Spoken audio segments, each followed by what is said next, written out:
আসসালামু আলাইকুম, কেমন আছেন সবাই? আশা করি সবাই ভালো আছেন। এই যে কেকটি আমি ডেকোরেশন করছি, কেকটি হচ্ছে ভিনটেজ দোতলা কেক। শেখ কেক পেজের ওনার যে আপু, ওই আপুর হচ্ছে ক্রিয়েট করা এই ডিজাইনটি। আর কেকটি নিয়েছিলেন আমার এক জুনিয়রের বোন। তো দেখা গেছে ও এটা পছন্দ করেছিল, তবে বলেছিল যে আপু সম্পূর্ণটা হচ্ছে অফ হোয়াইট রেখো না, কিছুটা হচ্ছে পিঙ্কিশ রেখো। ওর হচ্ছে কিছুটা ওর ডিজাইন ছিল, আর হচ্ছে আপুর ডিজাইনটা আমি রিক্রিয়েট করলাম।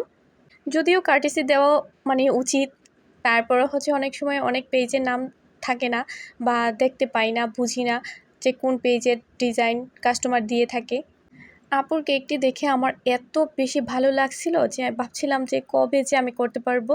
যেদিন বললাম সেদিন রাতেই হচ্ছে এই কেকের অর্ডারটি পেয়ে যাই, আলহামদুলিল্লাহ। তবে হ্যাঁ, আপুরটার সাথে কিছুটা সাদৃশ্য আছে, আবার বৈসাদৃশ্য রয়েছে।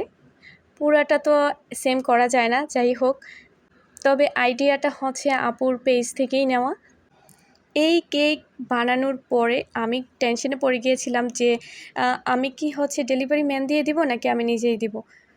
তো আলটিমেটলি আমার চিন্তা ভাবনা যাই হলো আর কি, আমি নিজেই দিব। কিন্তু ওই দিনটা ছিল ভীষণ কষ্টের। আমার শাশুড়ি অনেক অসুস্থ ছিল, মানে আমি যখন বানাচ্ছি তার কিছুক্ষণ পরেই উনি অসুস্থ হয়ে যায়। ঠিক রাত 2টার দিকে হচ্ছে আমরা হসপিটালে দৌড়াদৌড়ি শুরু করি। আবার টেনশন পড়ে গেলাম যে এই কেকটা হচ্ছে বিকাল 4টার মধ্যে আমাকে দিতেই হবে অ্যাট এনি কস্ট। পরে আলহামদুলিল্লাহ আমরা হচ্ছে সবগুলা কেক হচ্ছে ওই দিন ডেলিভারি করতে পারি, এবং আমার শাশুড়িকেও ডক্টরের কাছে নিয়ে যেতে পারছি।